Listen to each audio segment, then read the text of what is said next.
Now to Japan, where the Bank of Japan has introduced a negative interest rate for the very first time. What it's trying to do is shore up a stumbling recovery in the world's third largest economy. Japan is still recovering from the worldwide economic slowdown.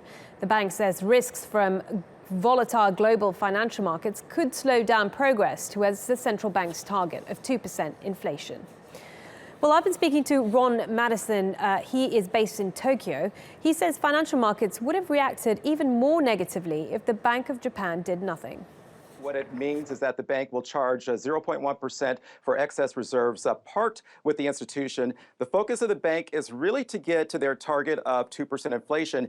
And this bold move is really meant to encourage more lending and investment abroad, which they hope should weaken the currency and fight deflation. Now, are people willing to spend? Really, the missing component of this recovery is rising wages. Doubt was cast on the willingness to spend with household spending figures that were out today.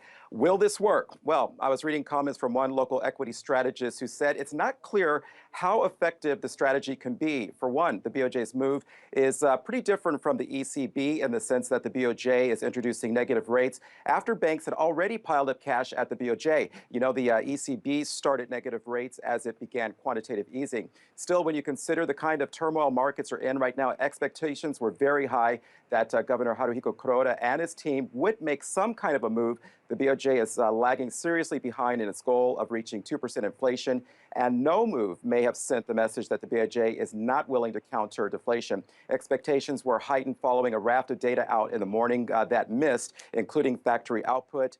Negative rates really seem to come out of left field today. I have to tell you a couple of reasons here. One, the BOJ is not just viewed as being all that aggressive, but more than anything, as recently as last week, Kuroda said flat out that the bank was not entertaining thoughts of minus rates.